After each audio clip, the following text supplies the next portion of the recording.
Jai Janendra, and good afternoon, everyone. On behalf of YJ and YJ Reflect, we would like to thank you for joining. My name is Rachna, and I'm part of the YJ Reflect team here today. YJ Reflect is an online discussion group where the young Jain community can come together and interact with and learn from each other. I was also formerly director of publications, where I got the chance to work with many authors and learn about Jain texts, which makes today's topic really exciting. Today, Anish Vasaria will be sharing his story on creating Jain Quantum. Anish currently serves as the Innovation Director at JaineLibrary and was formerly on the YJA Board as the 1920 Director of Technology, where he launched Jain Quantum. He is a recent graduate of Georgia Tech and currently works as a software engineer in the Boston area. Following the presentation, there will be a short activity and some Q&A. If you would like to ask any questions or give us any feedback, please use the link in the chat. We hope you enjoy. Jai Janendra, everyone. My name is Anish Vasaria, and I work on innovation at JaineLibrary. Today, I'm going to be talking about Jain Quantum, and I'm going to be sharing the creation and vision and what future plans that we have for Jain Quantum. So first, I'm going to be talking about what exactly is Jain Quantum. Then I'm going to be going into the creation process and growth. And also, I'm going to be talking about a new project that we may undertake, which is called the Jain Knowledge Graph. And then lastly, we'll end with an activity and Q&A session. So just a quick disclaimer before I start the talk. I'm not a Jain scholar, so if anything in this talk has offended you or gone against the teachings of Bhagwan Mahavir, then I ask for forgiveness and Michami Dukkadam.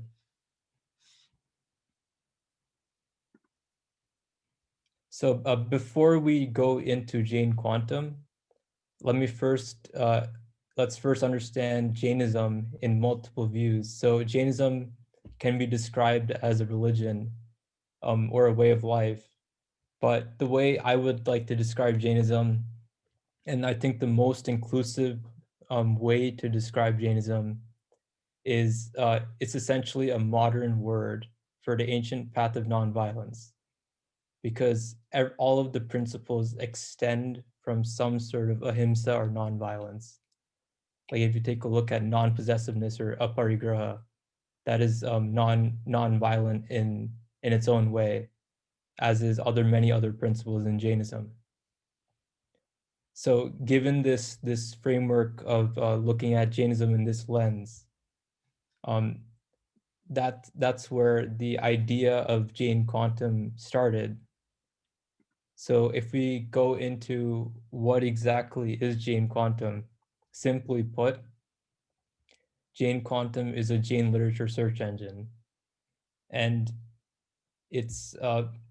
I put an asterisk on the word Jain because it's not just Jain literature. It can be comparative studies between religions.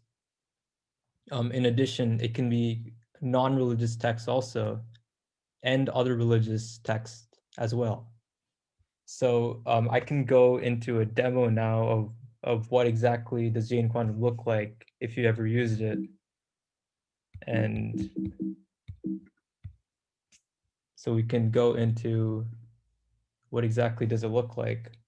So Jain Quantum is jainqq.org. And essentially the main feature of Jain Quantum is the search feature.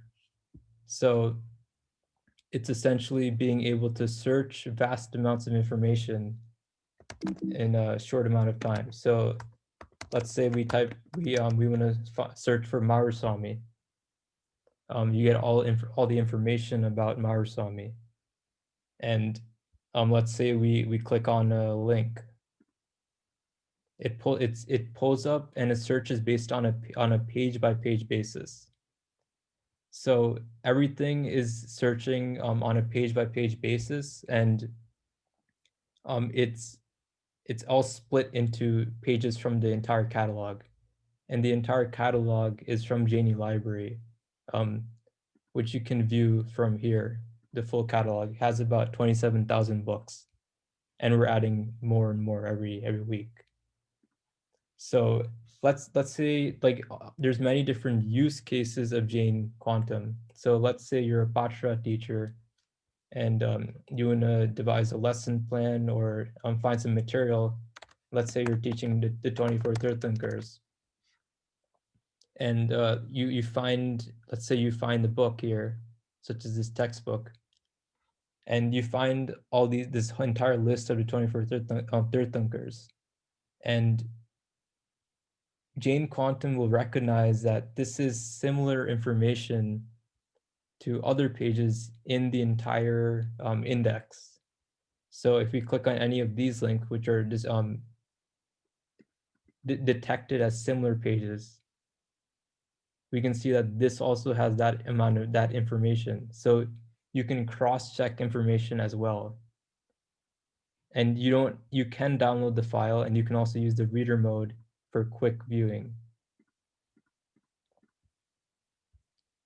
So now that we have a good idea of what Jain Quantum is, we can go into what type of texts are in Jain Quantum. So for example, these are some examples of texts: Agam Sutras, manuscripts, classic literature, articles in journals, and many other texts. It also has many other texts from other religions, and it's not just Jainism. It can be just spiritual texts in general.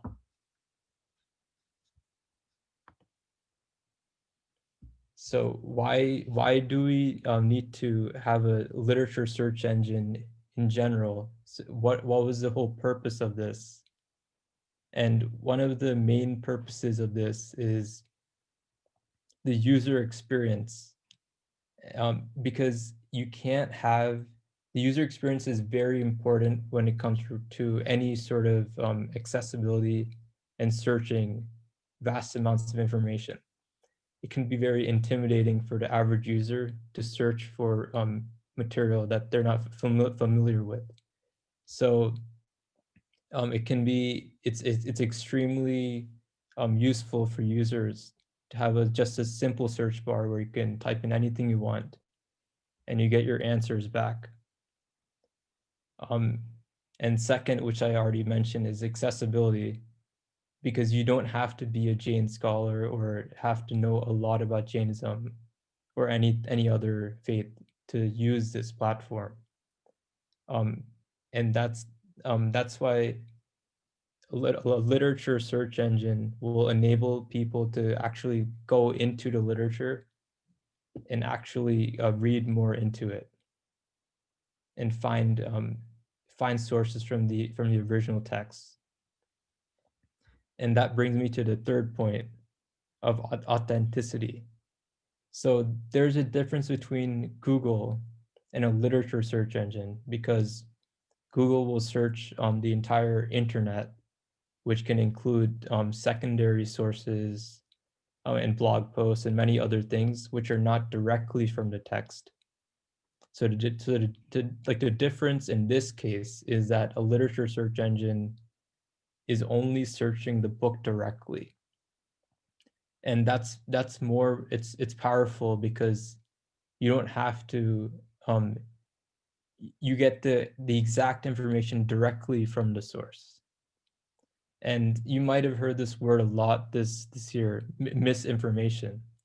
And basically what it means is it's just false or inaccurate information, and which may be intended to deceive, or it may be a rumor, or and like, let's say for example you get like a WhatsApp message and that has some like information in it, and then you forward that WhatsApp message, and then it becomes a big deal. People believe it, but there's no actual source for that information unless you reference it to some sort of text or some research. And that's why a literature search engine is useful and powerful. So that's exactly why we created Jain Quantum. And I just want to bring up that Jain Quantum and JaineLibrary, the entire catalog, has many different sects, subsects, and other religions, and we don't discriminate based on each sect, and we tend to put basically everything, all the literature, across the spectrum of Jainism. And I just found this quote from Maraswamy in an Agam, and it basically says that if you praise your own faith and ideology, and you blame your other opponents, and therefore you distort the truth, you're going to be confined to samsara, or the cycle of birth and death. And basically, if you want a full perspective of reality, you need to get the full picture. And that's only going to come when you read across the spectrum of literature. So if you're a Shwetambar, then you should read Digambar. And then if you're following Srimad Rajchandra, you can read across the spectrum of literature. So we tend to put all the literature on Jain Quantum and JaineLibrary.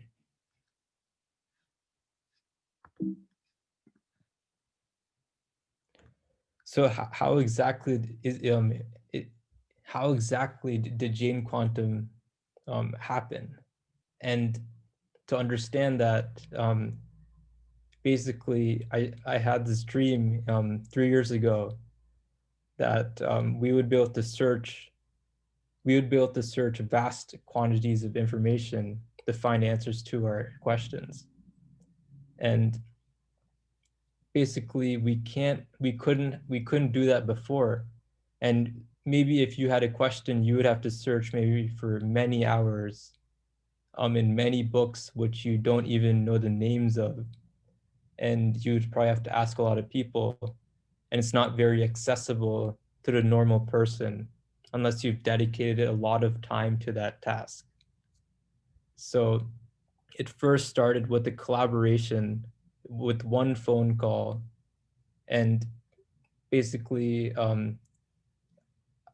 I asked the JaineLibrary team if you can give me some resources and sample books so we can build a prototype, and that worked out.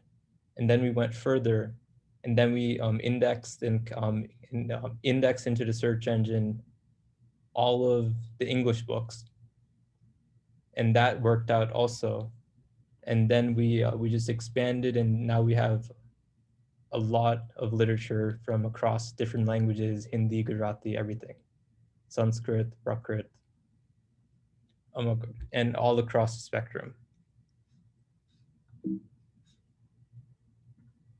So the second thing after the collaboration with JaineLibrary is this search engine would not have happened if we didn't have some sort of OCR technology, which I'm going to talk about right now. And what that means is OCR is optical character recognition.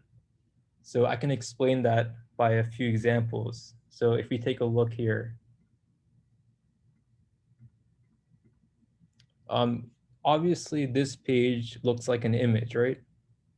When you download the book, it's not apparent. You probably cannot copy text directly from this page. But how do you extract this text without having a human go and actually type it out? That it's a hard task, and you can't. In order to do that for many millions of pages, obviously a human cannot go into all those millions of pages and type it out.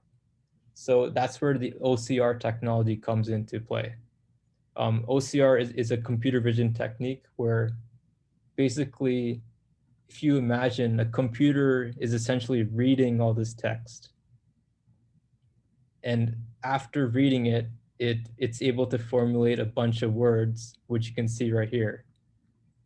And that is essentially the core of how this search engine was even able to work, because most of our literature is in image format.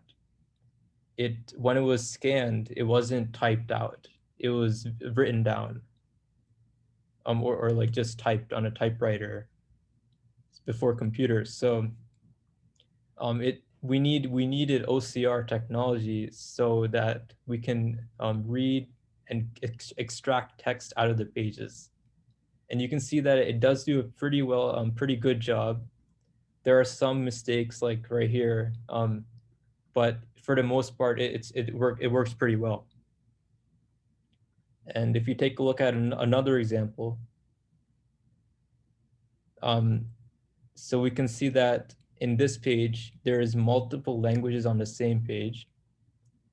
And it is able to understand, for the most part, the like a Devanagari script from Hindi.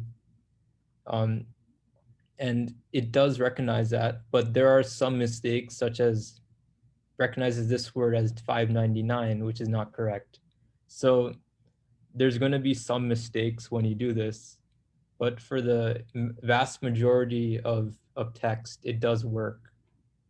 And when you're scaling this up to maybe 4 million pages, or however many pages, or like 10 million pages, then it doesn't, you need something where it works for the most part, but maybe not 100%.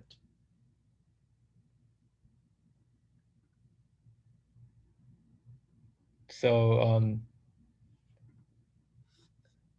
I just want in the chat, how many pages of literature do you think are on Jain Quantum currently, today, right now? So just in the chat, if you can put that number. Let's see, 10,000, 20,000, 10 billion, 40,000.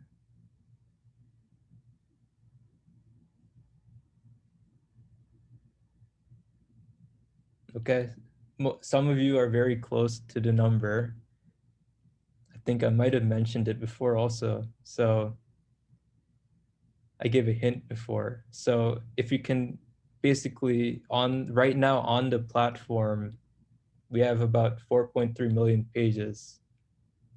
And if you combine all that data, it's about 1.5 terabytes of data from all those texts, 27,000 texts.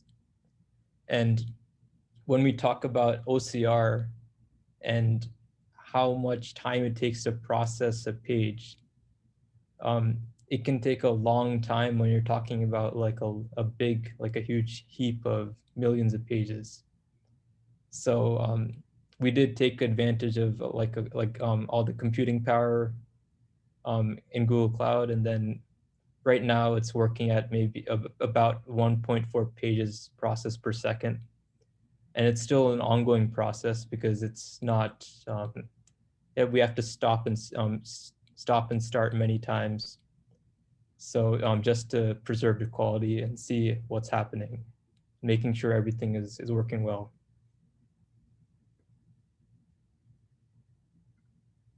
So I just want to share some stats about Jain Quantum.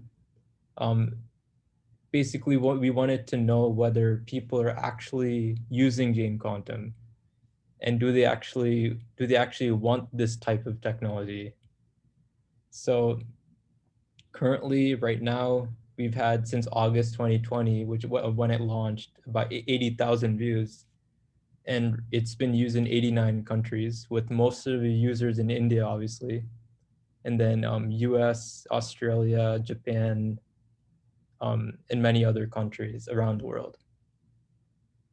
So it is like a global user base, and many people are using it from around the world, in basically every continent.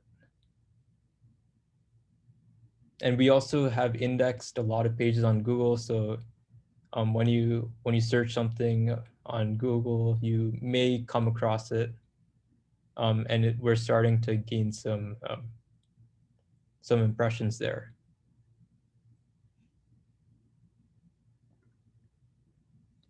So what I just want to talk about the future plans for Jain Quantum and what we what we have in store that we may do in the future.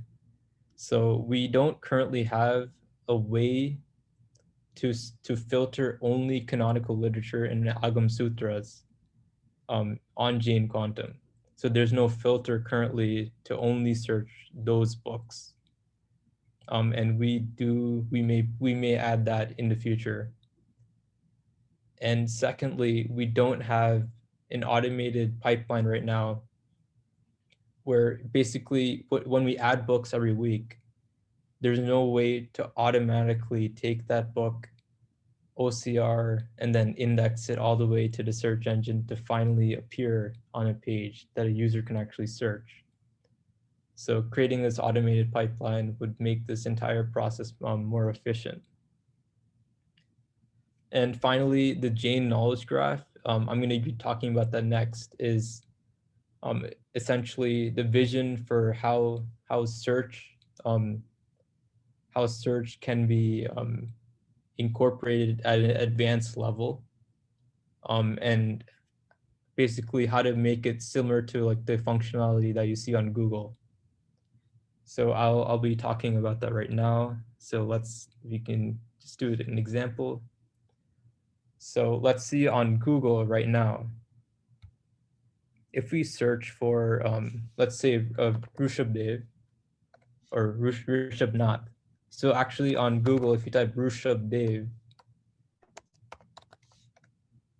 it doesn't actually get a knowledge card, which is on the right-hand side, which you may have seen. But if you type Rishabnath, it does have what's known as this type of knowledge card or knowledge graph, which is generated from that graph.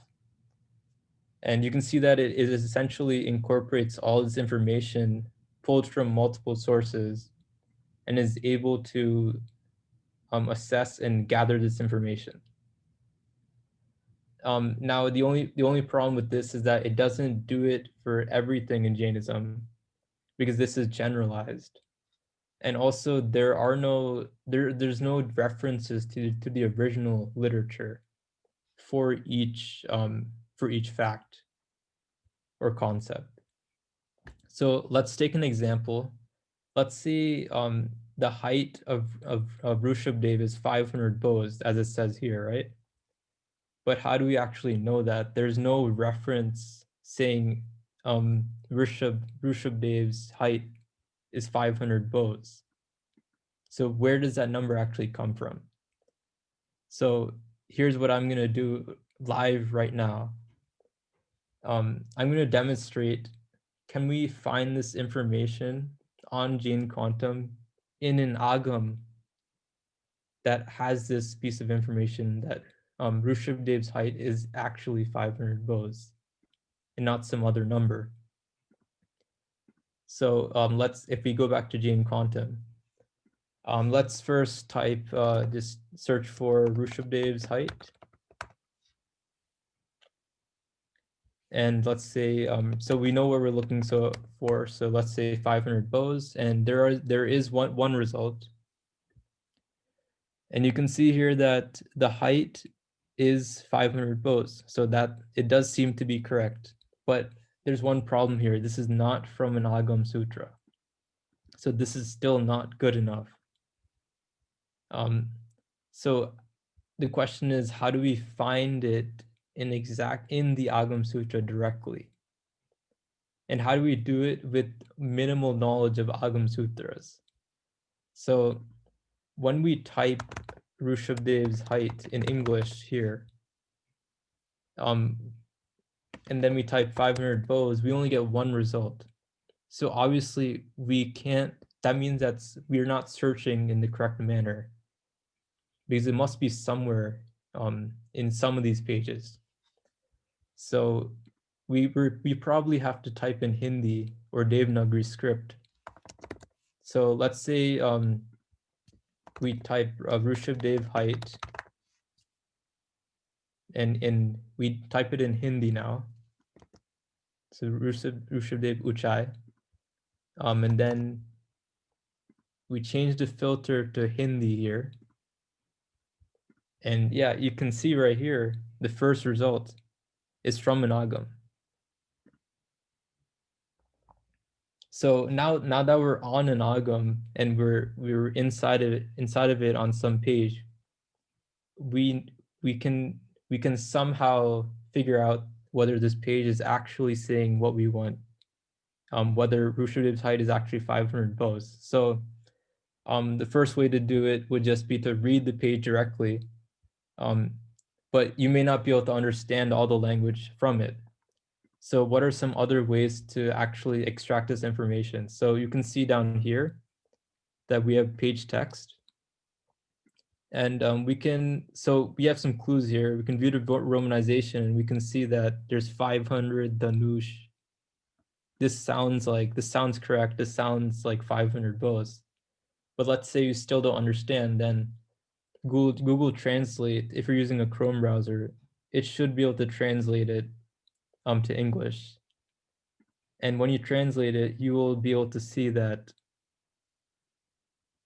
right here, Rushabdev Jineshwar had a height of 500 bows. And that is, so we've essentially verified that his height is 500 bows under 5 minutes using the search engine. And if you were to do this normally, this would take maybe hours, or you may never find it because you would have to know exactly where to look. So this is just a contrived example of what you can do with this system and why it's important to have some sort of literature search engine and why it's so useful now. And to connect this back to the knowledge graph, basically what we want to do is connect all the information back to the source. So let's say you type something in the search bar, would it be able to extract the original information and show it to you in a conceivable format? So I can show you just a quick prototype of what we have right now. So let's say you type in Marusami, this knowledge card comes up and you can click it, and then it's able to understand and pull back from some data source that we gather, the classification, descriptor, Tanshan names, and some references in literature, which is the most important, because this you can find on the internet anywhere, but the references to the literature is not easily accessible to, you would have to go and look at it. It's not easily findable.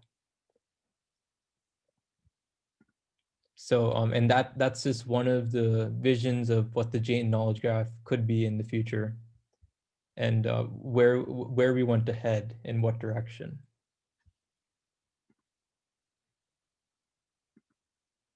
So I just want to end this talk basically by saying that the technology is not so important, but it's more important to search, seek, and discover yourself through all this technology and all these tools around you. Because ultimately, you want to always strive to be better with yourself and realize your own self, and that the technology is only a tool for this. But when you sit down and really discover yourself, that's like the main purpose and power and use of all these tools around you. And I just want to say thank you to all to the JaineLibrary team and my other team members and the YJA Reflect team for giving me this platform and giving me this opportunity to talk about Jain Quantum.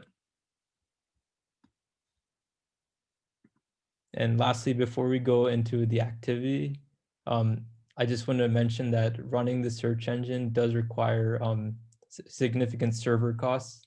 So if you would like to donate to Jain Quantum, you can just find the link on jainq.org.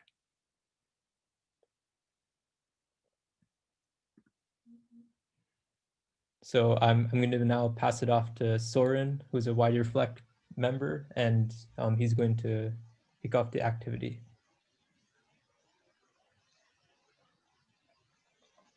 Hello, everyone. My name is Soren, and I'm also on the YJA Reflect team, along with Rachna.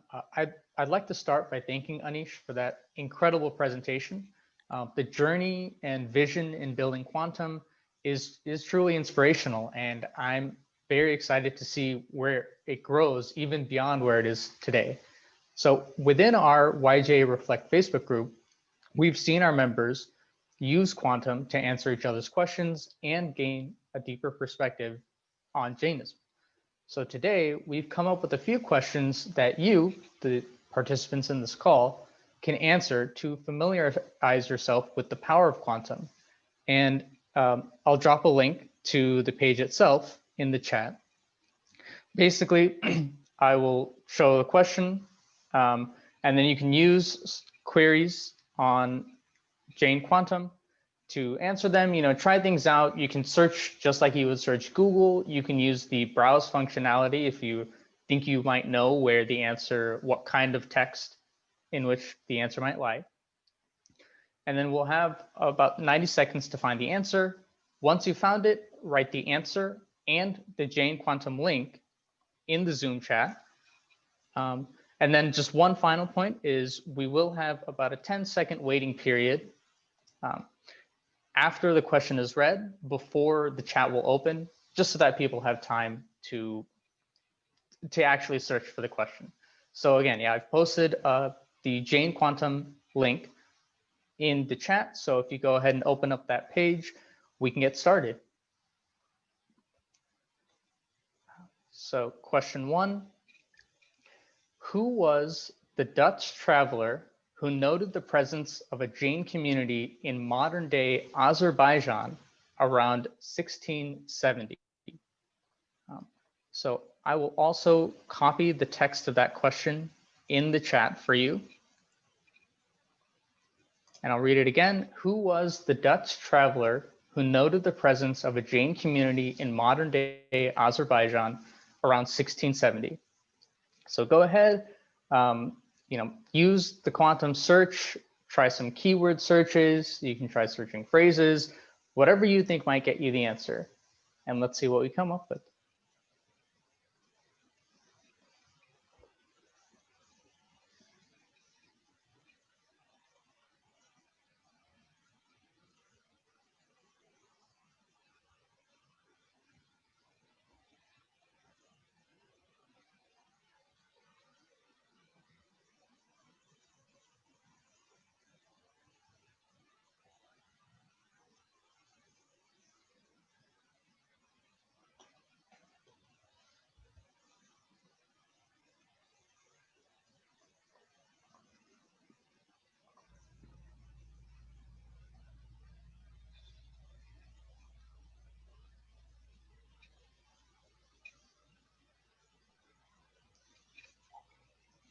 Okay, we'll give it about 10 more seconds.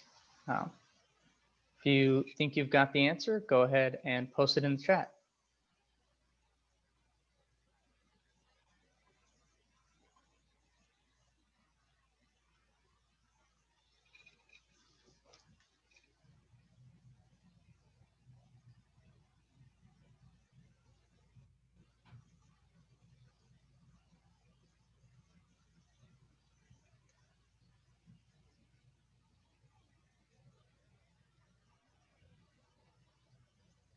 Okay, great. So it does look like a few of you were able to find it. So the answer is Johann Struys.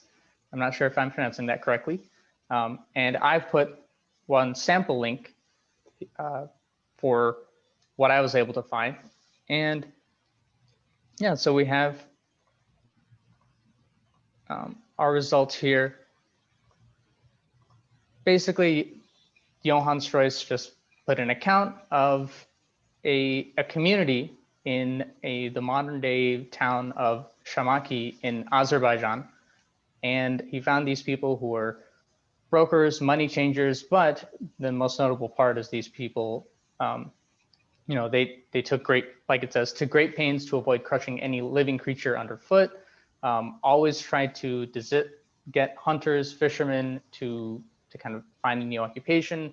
So very much so in line with Jain people, a Jain community all the way back in the 17th century.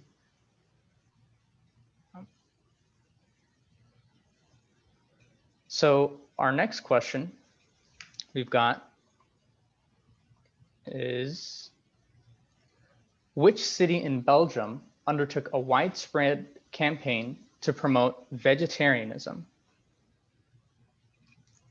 So I've copied that in the chat. Which city in Belgium undertook a widespread campaign to promote vegetarianism? So same process as before. Go ahead, try out some searches, and see if you may have difficulty in finding the answer. Try seeing what happens when you click on a link and if you can go any further through it.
Okay, we'll give about 30 more seconds.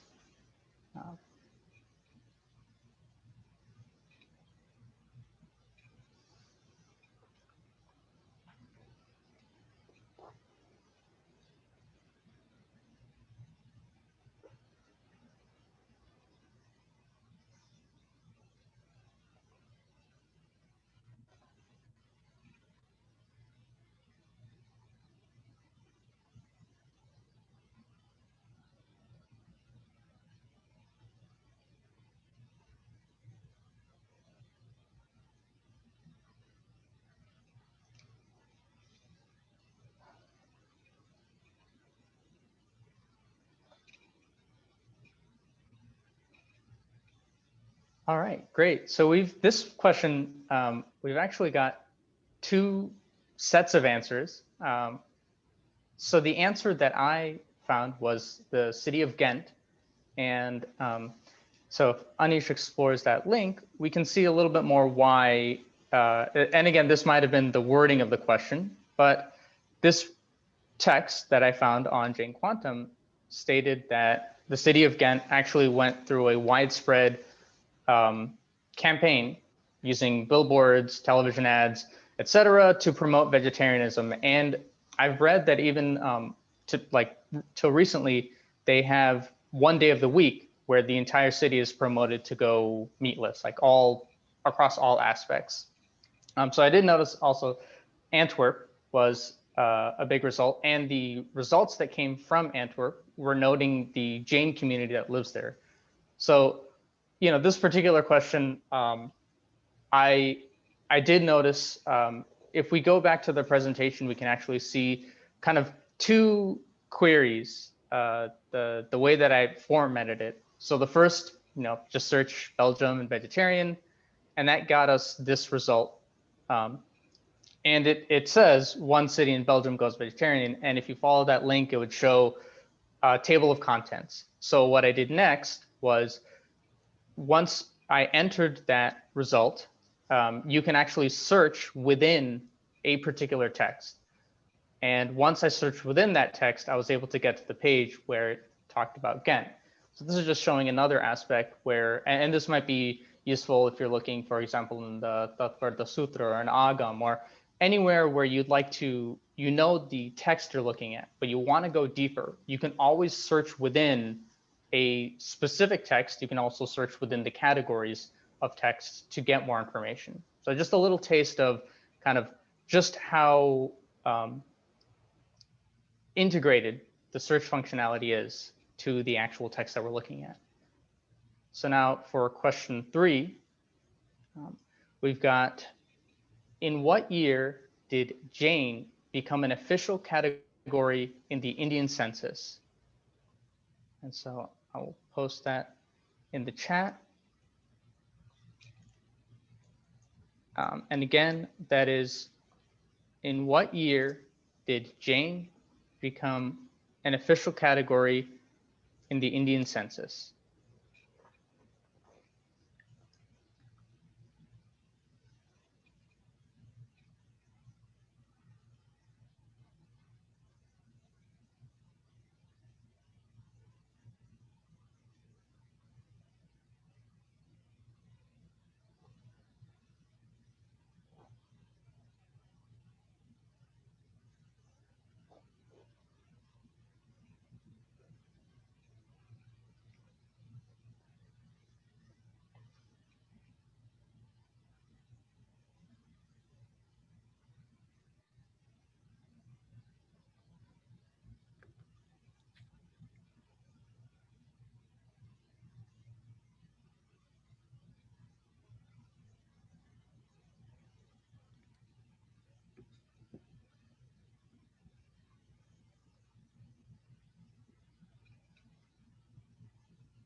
Okay, we'll give about another 30 seconds.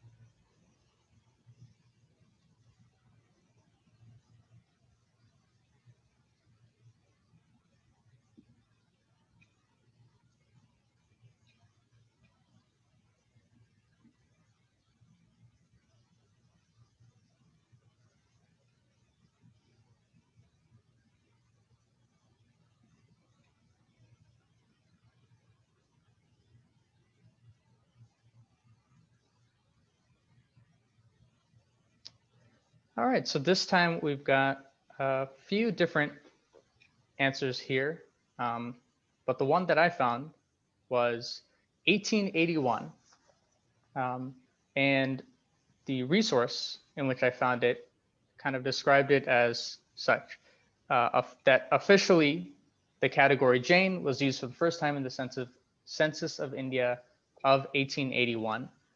So yeah, I see different years here, and part of what makes Jain Quantum so powerful is you can refine search. This is actually an example of a page that you could tell OCR was run on. It's got a picture on it, the text below the page. So what the search engine is actually searching is still able to get all the information there. But yeah, I've got one last question, and this one, just like the Ghent question, kind of has an opportunity to kind of use maybe some other functionality in Jain Quantum. I don't want to give the answer away, but basically the question is, what is the meaning of Labmantra? And for this question, I'd like you to provide a dictionary entry. So I'm going to copy this into the chat because that will make it a little bit easier. But yeah, specifically a Jain dictionary. So if that kind of gives any hints or ways that you might want to structure your search this time around. And this is referring to the subsection of the karma, Labantray karma.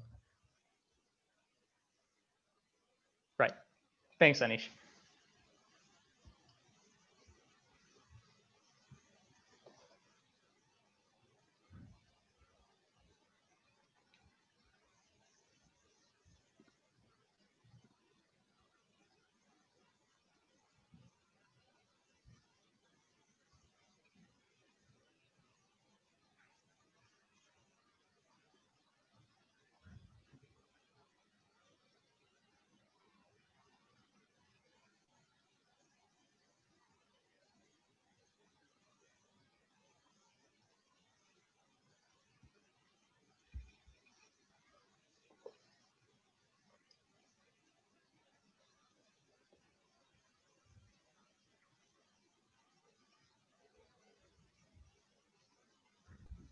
All right, we'll give it another 15 seconds.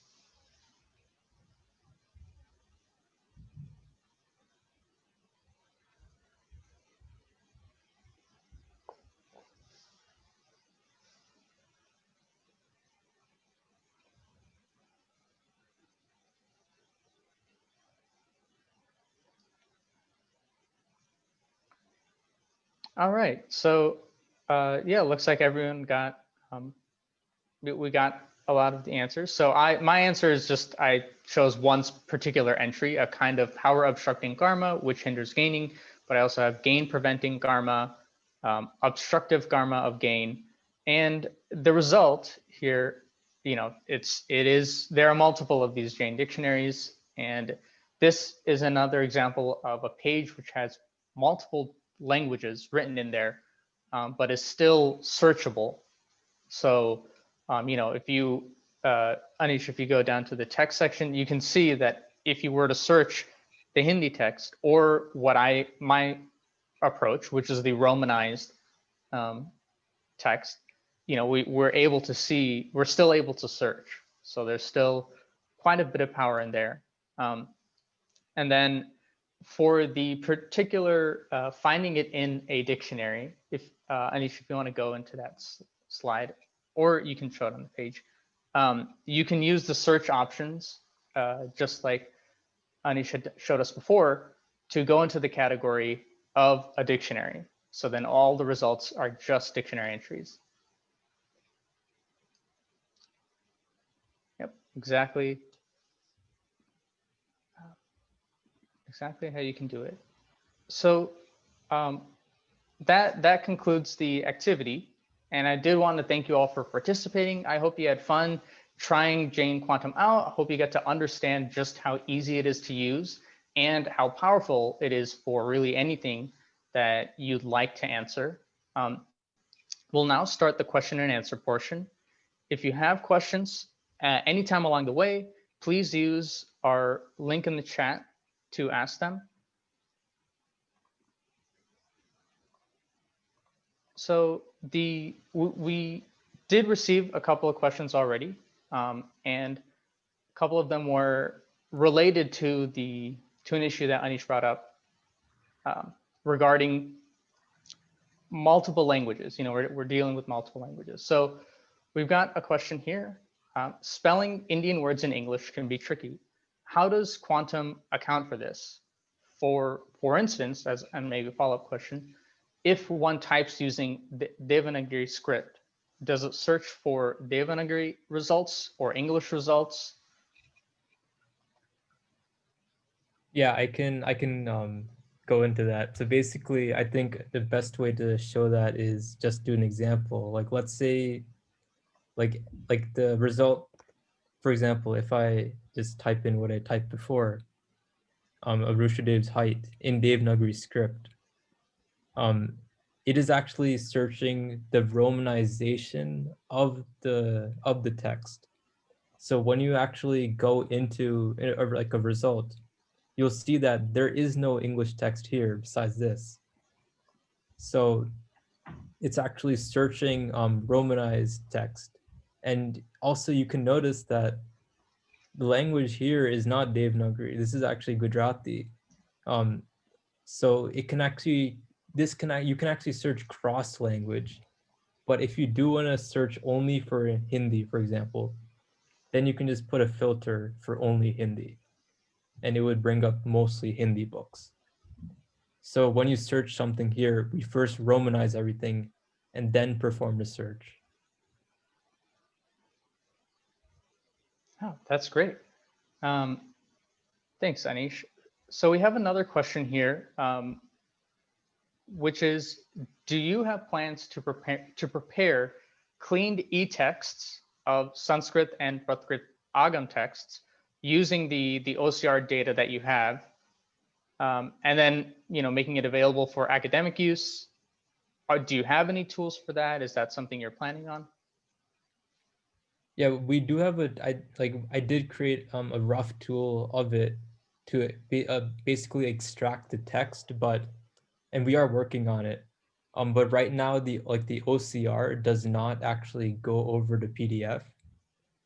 So you won't be able to highlight anything on the PDF. Right now, all the OCR is working completely separate from the page.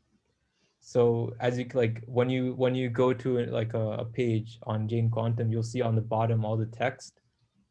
That is actually completely separate from the PDF or like the e-text version. So yeah, we are working on it, but it will be available probably soon, and we'll let you know then. Great. So we have another language-related question, and it's, is there an ability to type search out in Gujarati? So maybe if you could kind of show the search option feature where you can search in languages. If you're able to type in language, just like how when you're typing in English, we're getting results. Is that process available for typing in Gujarati, for example? Oh, yeah. If the question is referring to like the instant type feature of, like let's say you type in only A, B, you would only get results that are prefixed with A and B. Mm-hmm. Right. So let's say I like erase some of this, you'll see that it still brings up results. And it still does it's still able to find some of the results here. So it is doing a prefix search also for that. Also for other languages, not just English. That's awesome.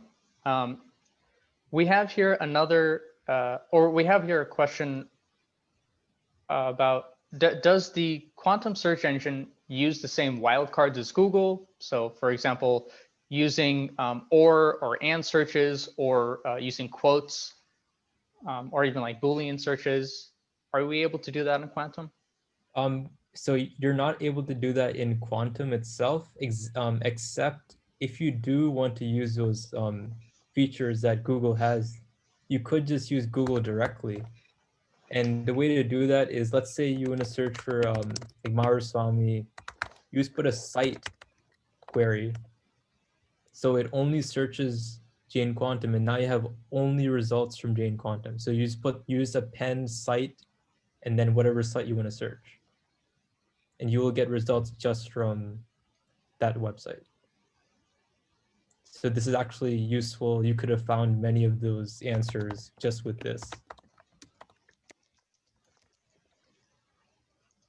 And you can see that you get your answers also here.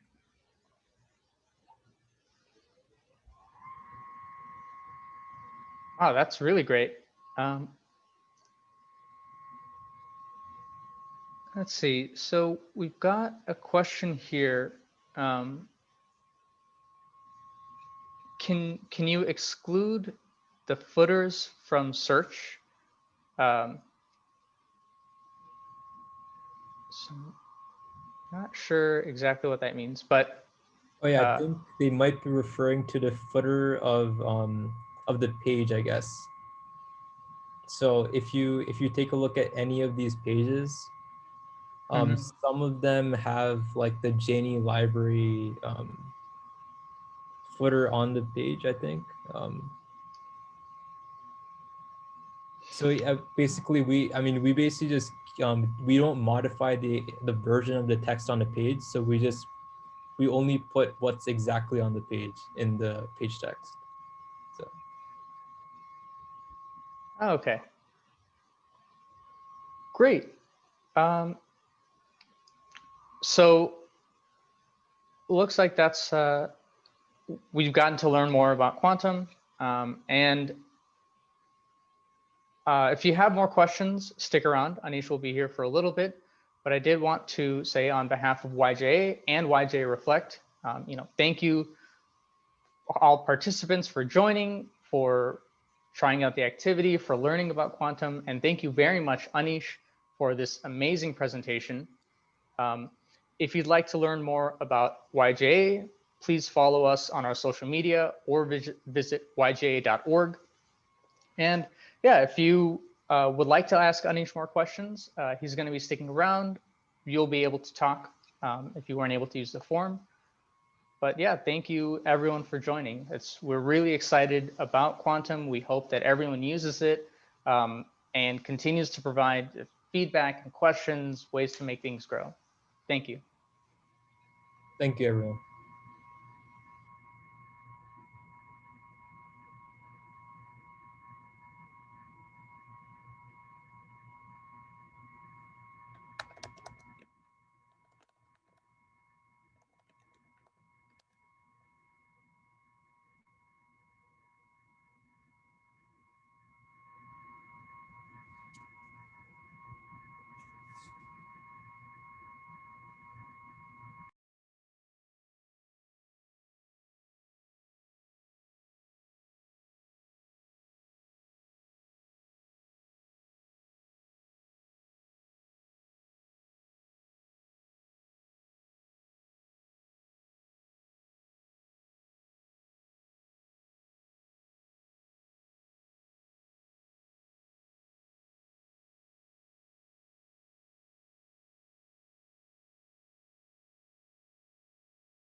Anish, I had a question. So what were some of the most difficult hurdles to overcome when building Jain Quantum?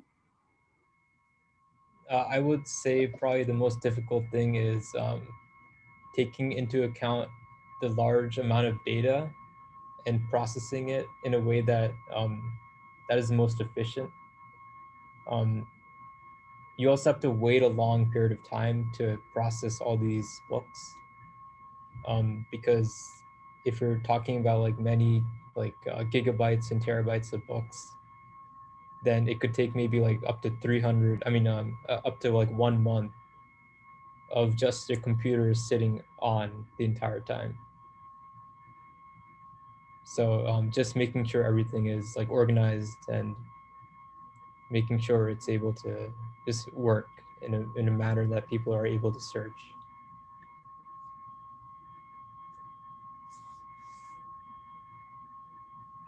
Great, thanks for answering that.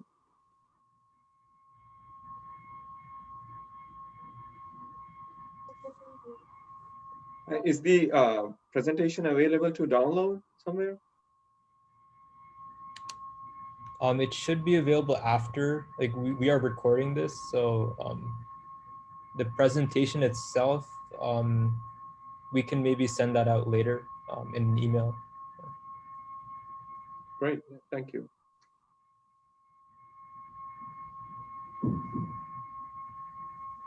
Yeah, we will also have a recording on YJ's YouTube account after the presentation, so you can look back at that if you'd like to.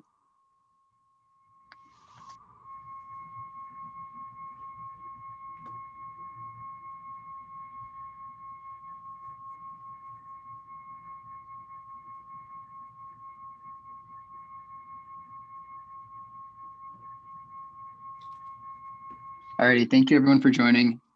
We'll see you guys next time. All right, thank you everyone. Great effort. Thank you. Thanks for joining, and thank you, Anish, again for the presentation. We hope everyone enjoys using Quantum.